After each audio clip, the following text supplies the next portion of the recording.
우리가 성경을 읽으면서 느끼는 것은 사실 성경 이야기가 신약 성경은 2000년 전 이야기잖아요. 2000년이라는 얘기 하도 많이 들어가지고 그 시간의 간격이 얼마나 그 긴 것인가를 사실 우리가 잘 체감을 못해요. 그리고 성경 이야기의 대부분은 우리나라에서 너무 많이 떨어져 있는, 아주 멀리 떨어져 있는 중동 지방, 고대 근동 지방, 이스라엘이라는 우리와 문화와 역사와 인종과 모든 것이 전혀 다른 곳에서 배경으로 만들어진 거잖아요.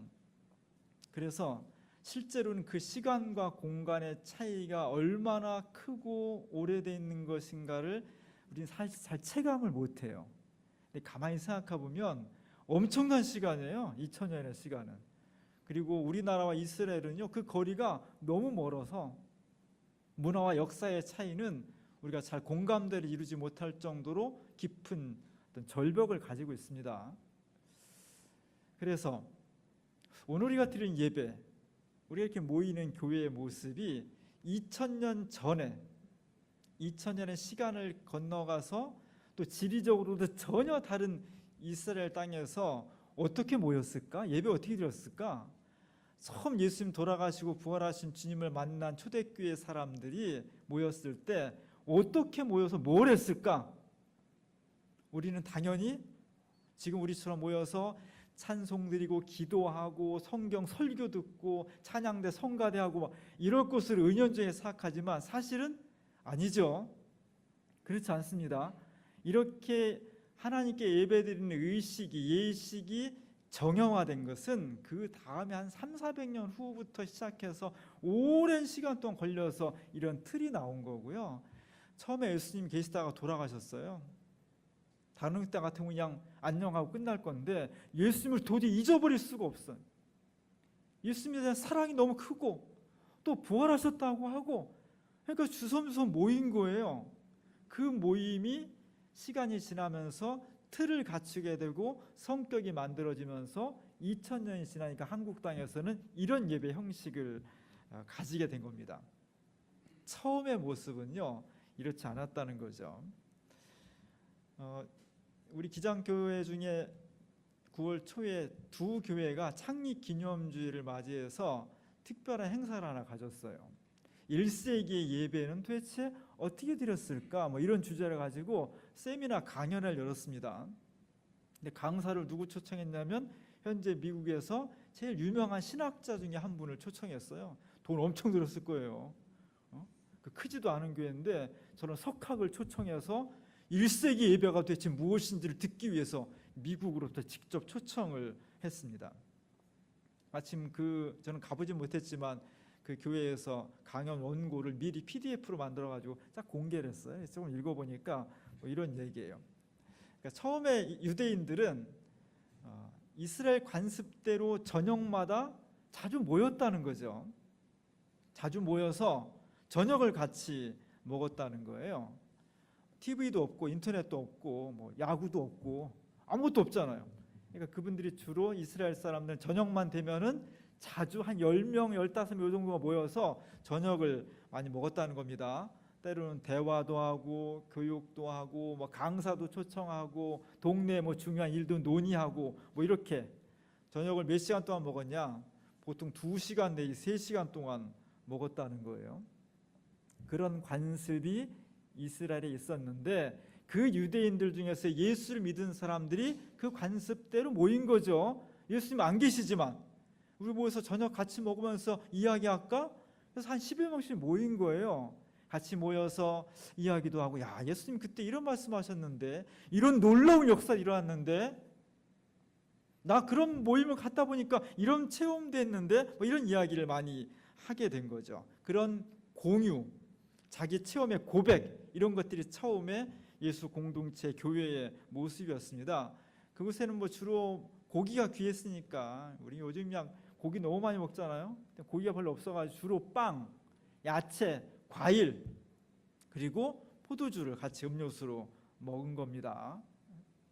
이렇게 모여서 사람들이 같이 이야기 나누고 기억을 공유하고 체험을 나눈 그런 사람들이 초대교회의 모습이었어요. 특이한 것은 저 사람들이 모여서 첫 번째 한 건 뭐였냐? 뭐 했겠어요? 첫 번째 해가지고 첫 번째 한 게 모이면 주섬주섬 모여서 첫 번째 한 게, 우리는 준비 찬양을 하잖아요. 저기는 준비 찬양하기 전에 발을 씻었다는 거예요. 왜냐하면 유대 사람들은 오랫동안 저녁 먹을 때 어떻게 먹냐? 비스듬히 누워서 먹는 거죠. 저 유대식이에요. 비스듬히 누워서 먹는 거예요. 누워서 먹는다는 것은, 비스듬히 눕는다는 것은 편안한 거예요. 우리는 절대 편안하지 않죠. 저렇게 먹으면 체할 것 같지. 내가 유대 사람들 오랫동안 저렇게 비스듬히 누워서 편안하게 느긋하게 이야기하다가 졸다가 또 뭐 이런 그 편안한 시간을 가졌다는 거예요. 근데 저 당시 대부분의 사람들은 노동자였는데 이스라엘 날씨가 건조합니다. 먼지가 많아요. 그리고 우리 같은 구두를 신는 게 아니라 샌들을 신었죠. 그러다 보니까 하루 종일 일하고 오면 어때? 발이 지저분하죠. 근데 저렇게 비스듬하게 누우다 보면은 발이 옆에 사람 머리에도 이렇게 가까이 가고 막 그러다 보니까 제일 첫 번째 모여서 한 것은 발 씻기였다는 거죠. 저렇게 모여서 느긋하고 시간 여유 가지면서 뭘 했느냐? 예수님에 대한 기억을, 자기 체험을, 예수님의 고난과 예수님의 부활을 잊어버리지 않도록 공유하는 거예요. 그 공유한 내용들이 처음에는 말로 되다가 어느 시기가 지나면 이렇게 문자로 된 거예요. 그것이 성경이고요. 그런 과정을 거쳐서 그들은 신앙을 잃어버리지 않을 수 있었고, 후대에 그곳에 모이는 젊은 사람들, 어린아이들에게도 그 신앙을 전승할 수가 있었던 겁니다. 나중에 이제 100년, 200년 지나서 한 3세기, 4세기 정도 되면 콘스탄티누스가 이제 기독교를 공인하게 되고 기독교가 어떤 체계를 갖추게 되면서 예수님을 만나도 예수님을 기억하는 그런 모임이 식사 모임에서 별도의 성찬식으로 바뀌게 되고 나중에 예배 형식으로 바뀌게 되는 거예요. 어쨌든 중요한 것은 초대교회 1세기, 그러니까 예수님이 30년 정도에 돌아가셨고 그 이후에 한 100년 정도 동안의 교회는 어떤 모습이냐? 밥 먹는 모습이었다는 거예요. 밥 먹는 것을 통해서 예수님을 기억해내고 체험을 고백하고 신앙을 전승하는, 어떻게 보면 예배와 같은 역할을 저녁 식사 모임이 했다는 겁니다. 식사 모임이 대단히 중요한 거예요. 오늘 고린도 교회도 그런 식사 모임에서 일어난 문제들이 기록이 되어 있습니다. 식사는요, 교회에서 식사는 대단히 중요해요. 식사를 생각하면 너무 신나. 어떤 사람은 교회에 밥 먹으러 오는 사람도 있어요. 좋은 거예요. 식사를 생각하면 너무 기분 좋고 기쁘고 맛있는 밥을 먹고 나면 행복하고, 동시에 또 식사가 힘들기도 해요.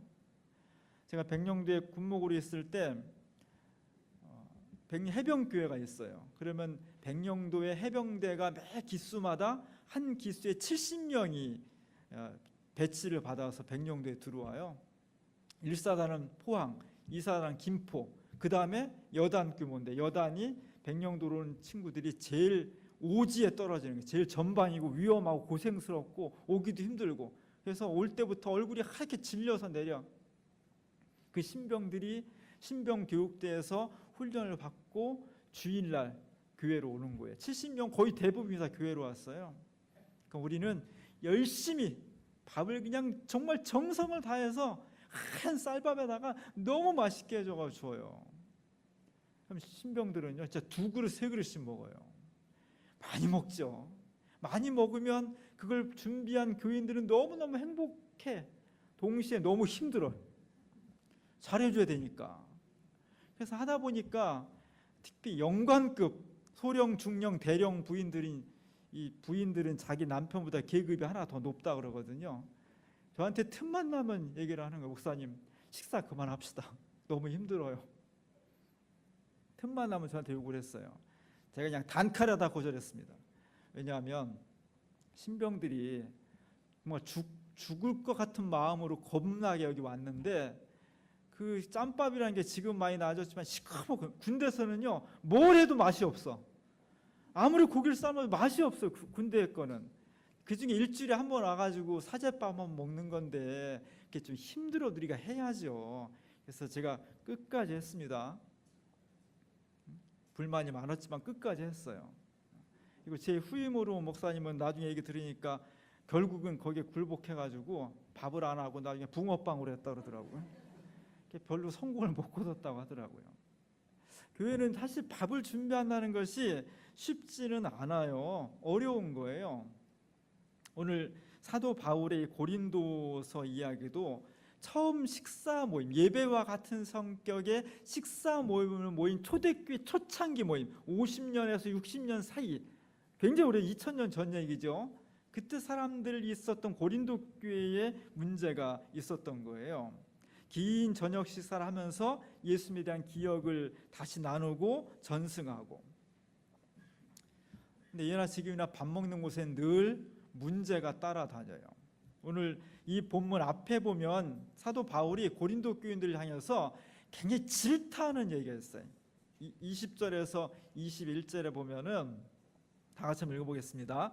그런즉 너희가 함께 모여서 주의 만찬을 먹을 수 없으니 이는 먹을 때 각각 자기의 만찬을 먼저 갖다 먹으므로 어떤 사람은 시장하고 어떤 사람은 취함이라.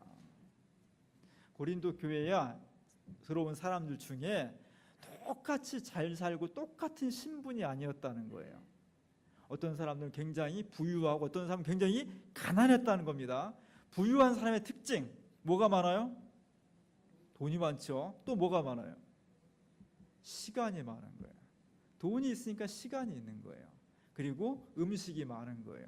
교회 올 때 자기 각자 음식을 막 싸가지고 와서 이렇게 펼쳐놓고 먹었는데, 부유한 사람들은 저녁 6시에 모입니다 그러면 5시부터 오는 거예요. 시간이 있으니까, 돈이 있으니까. 그리고 맛있는 걸 많이 갈비도 싸우고 다 하는 거예요. 노동자들은 하루 종일 일하고 한 6시 반이나 돼야 오는 거예요.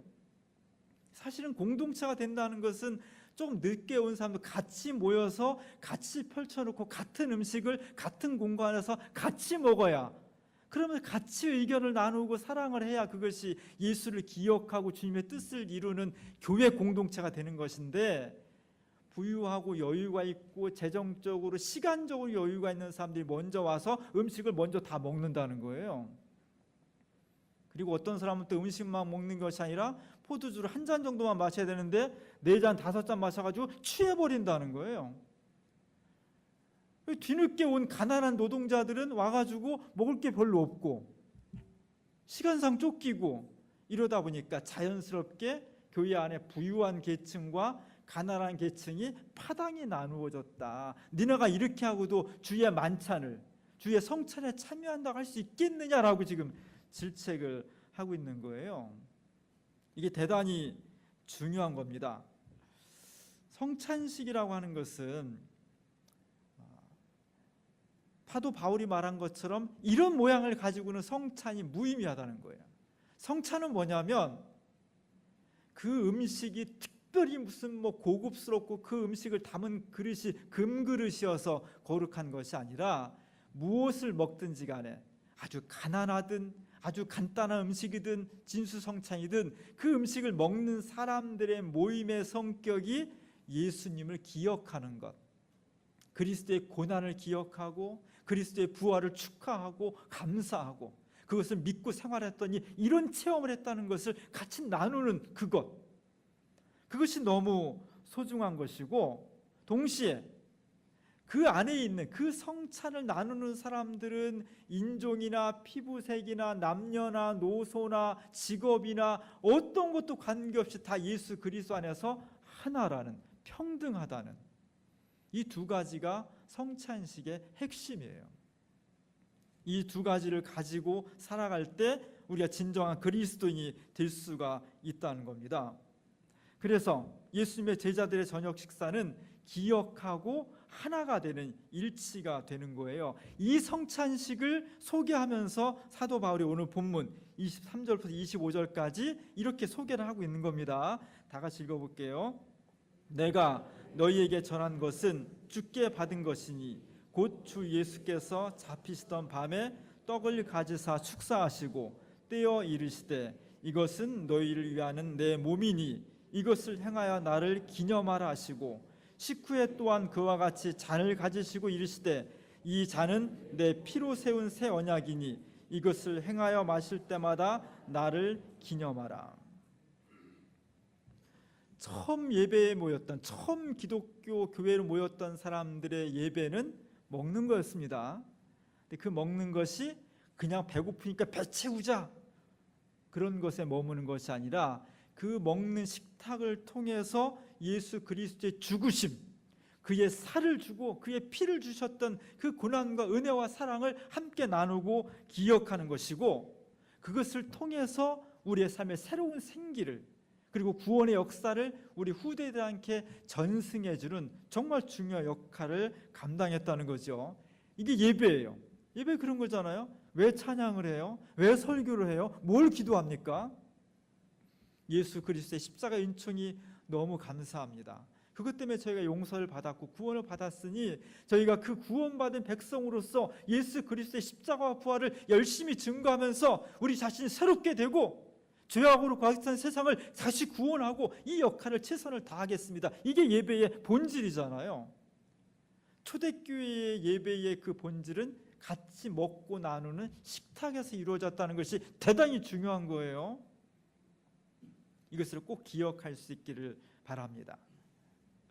성경에는 또한 부활하신 주님이 엠마오로 가는 제자들과 함께 식탁을 나누는 그런 게 있어요. 그런 장면이 나옵니다. 지지난주에 저희 기장 총회를 마쳤어요. 제가 3박 4일 동안 참여하면서 참 아쉬움이 많았습니다.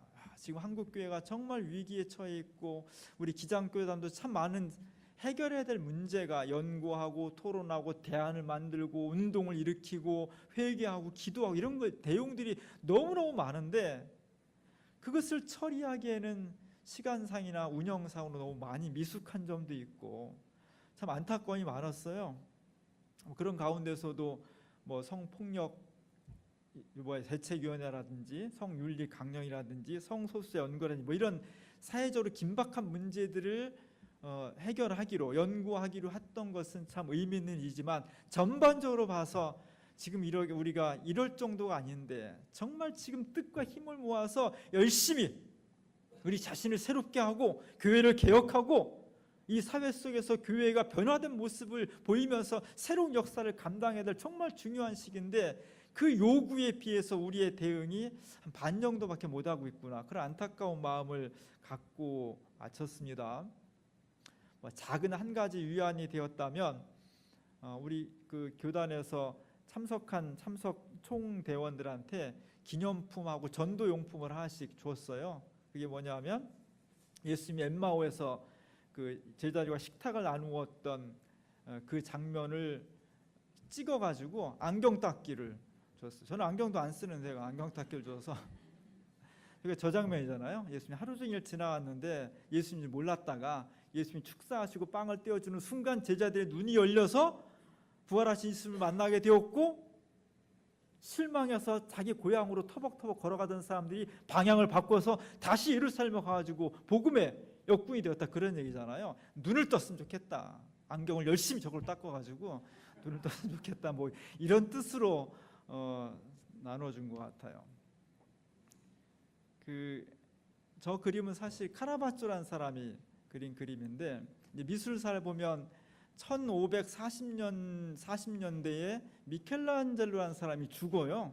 미켈란젤로의 죽음과 함께 한 200~300년 동안 진행되던 르네상스 미술이 끝나요. 더 이상 할 게 없어. 그리고 새로운 걸 찾아야 되는데 찾을 수가 없는 거예요. 새로운 어떤 미술의 사주는 그 뒤에 한 50~60년 뒤에 나타납니다. 1600년 정도에 나타나는데 이게 바로크라는 미술이에요. 1540년대부터 1600년까지 한 50여 년 동안의 서양 미술은 침체기에 들었습니다. 이 침체기를 매너리즘이라고 해요. 그 매너리즘의 두 세대의 어둠을 박차고 일어나서 새로운 미술의 시대, 바로크 시대를 활짝 열은 사람이 이탈리아의 카라바조라는 유명한 미술가예요. 그 사람이 저 그림을 그린 겁니다.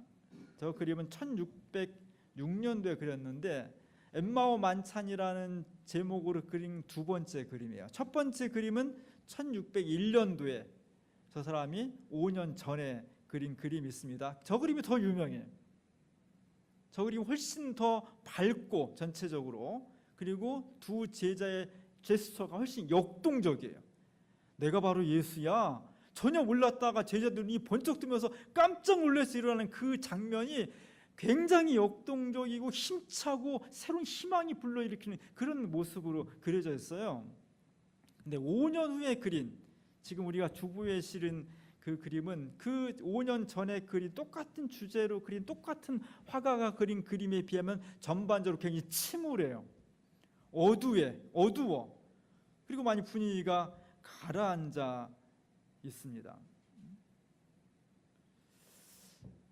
왜 저렇게 됐을까? 제자들을 보면 오른쪽에 있는 제자 머리가 막 떡이져 있죠. 지저분해, 아주 그냥. 저 사람이 그린 주인공이 지저분해요. 목은 막 목덜미가 막 핏줄이 서 있고, 그리고 왼손도 탁자를 잡으면 왼손도 막 손등에 막 핏줄이 막 서 있고 막 그렇습니다. 오른쪽 뒤에 있는 여관 주인은요, 여관 주인의 부인이지 굉장히 나이가 많고 침통한 표정을 하고 있습니다.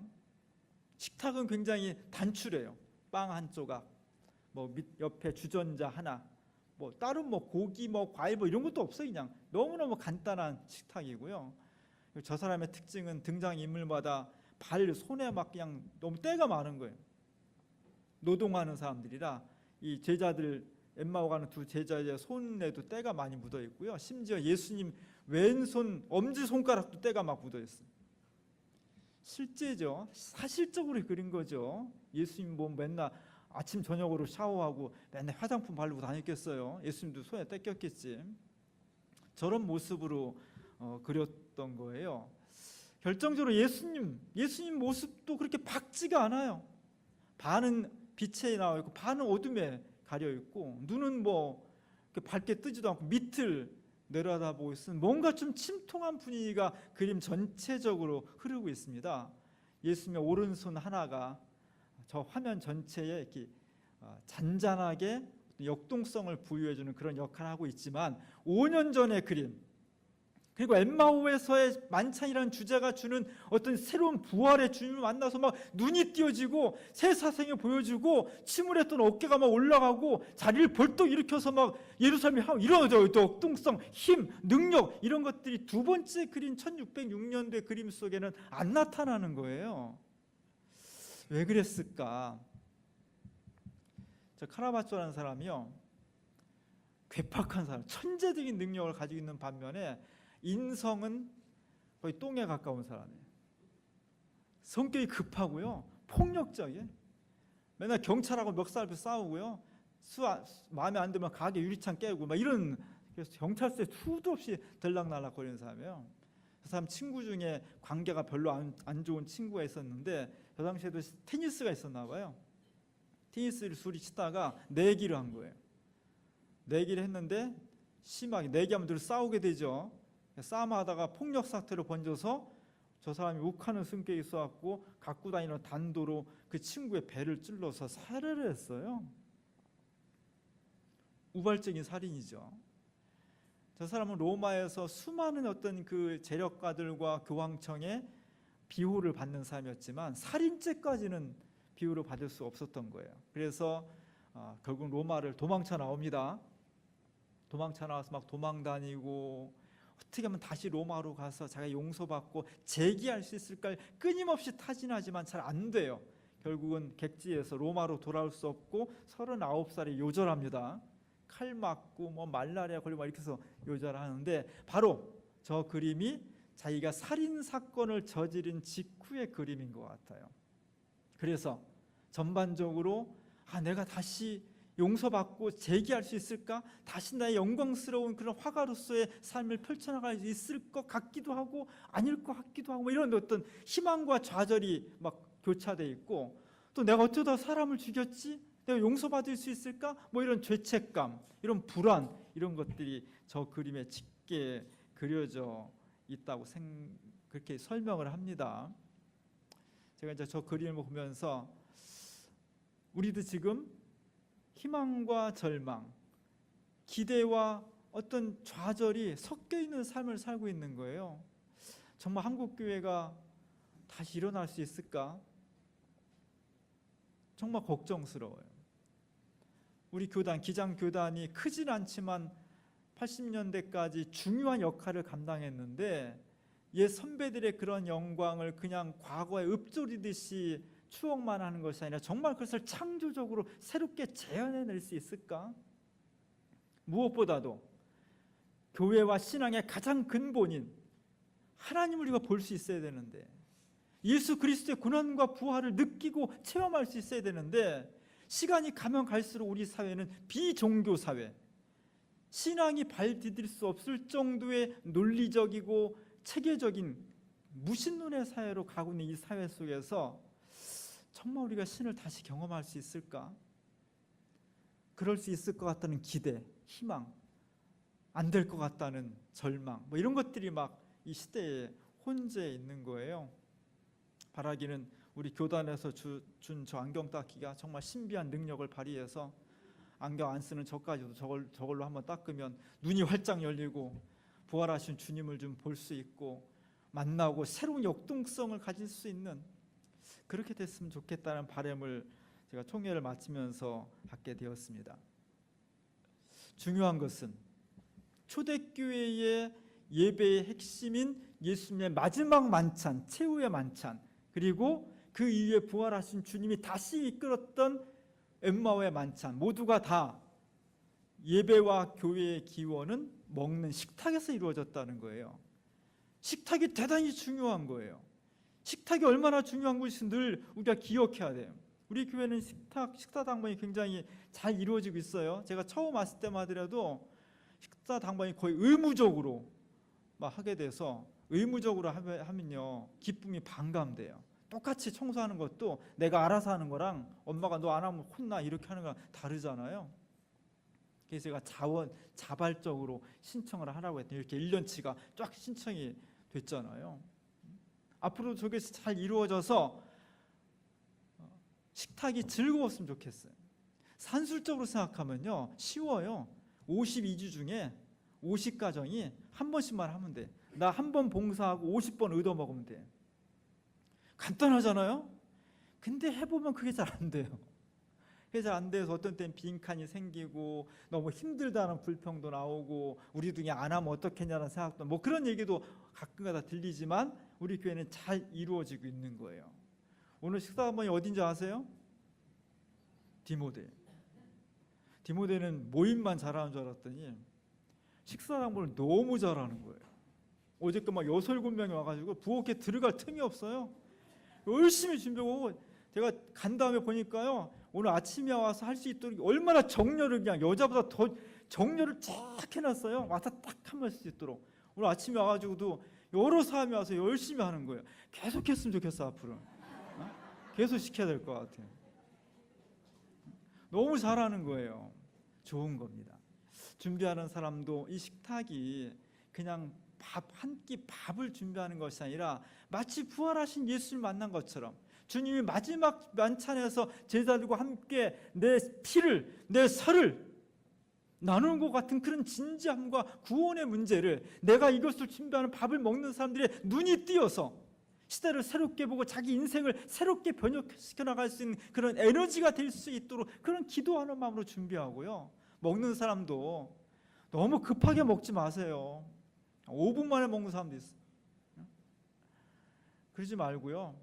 그렇다고 2시간, 3시간 먹을 수는 없지만 느긋하게 좀 천천히 같이 이 음식 속에 담긴 예수 그리스도의 살과 피를 내가 느끼려고 하면서, 이걸 준비한 사람들의 기도와 정성을 내가 막 느끼려고 하면서, 내 옆에 있는 사람과 한 주간 동안의 삶을 같이 공유하면서 그렇게 인생을 살아가고 또 그렇게 역사를 만들어 간다는 그런 느낌을 가지면서 우리 식탁 공동체를 이룰 때, 그때 진정한 성찬식이 이루어지는 것이고 그때 진정한 교회의 본질을 회복할 수가 있는 거예요. 한 가지만 딱 유념을 하면, 제가 계속 강조하지만 오늘의 예배, 그것은 먹는 식탁에서 유래된 것입니다. 그 식탁은 내가 배고프니까 배를 채워야 되겠다. 물론 그것도 부수적인 목적이지만 첫 번째 목적은 그 식탁을 통해서 나를 위해서 죽으시고 부활하신 예수 그리스도를 기억해내는 거예요. 내가 그 믿음을 가지고 살아갔더니 한 주간 동안 이런 체험을 했다고 내 체험을 공유하는 거예요. 그리고 이 안에 같이 식탁을 나눈 우리들이 사는 곳도 다르고 성도 다르고 직장도 다르고 다 다르지만 내가 예수 그리스도 안에서 지금 예수 이름으로 식탁을 나누는 이 순간은 우리가 모두가 다 한 형제요 자매요 하나라는 것을 다시 되새기는 겁니다. 이 점을 잊지 말아줬으면 좋겠습니다. 저는 주민교회 목회자로서 어떻게 하면은 예배 후에 우리가 나누는 식탁, 주일 식탁을 정말 예배 첫 초대교회의 본질적인 식탁으로 회복할 수 있을까? 그리스도의 십자가 부활 그리고 우리가 하나 되는 그런 성격의 식탁을 어떻게 만들 수 있을까 고민하고 있어요. 아직은 우리가 잘 되고는 있지만 절반의 성공인데 정말 그렇게 거룩한 식탁, 성찬식이 따로 있는 것이 아니라 오후에 밥 먹는 것이 바로 성찬식 같은 그런 식탁으로 만들기 위해서 어떻게 하면 좋을까 고민을 해요. 여러분도 좀 지혜를 모았으면 좋겠습니다. 고민하시고요, 기도하시고 좋은 생각이 나면 저한테 말씀해 주세요. 그래서 우리 예배 마치고 식사하는 그 시간이 신나고 즐겁지만 그 위에 본래 교회가 가졌던 식탁의 성격, 예수 그리스도가 함께하는, 우리가 정말 그 은혜 안에서 함께 기쁨과 감사와 희망을 느낄 수 있는, 부활하신 주님을 느낄 수 있는 그런 식탁으로 만들기 위해서 어떤 방법이 있을까? 제가 과제를 내드리는 거예요.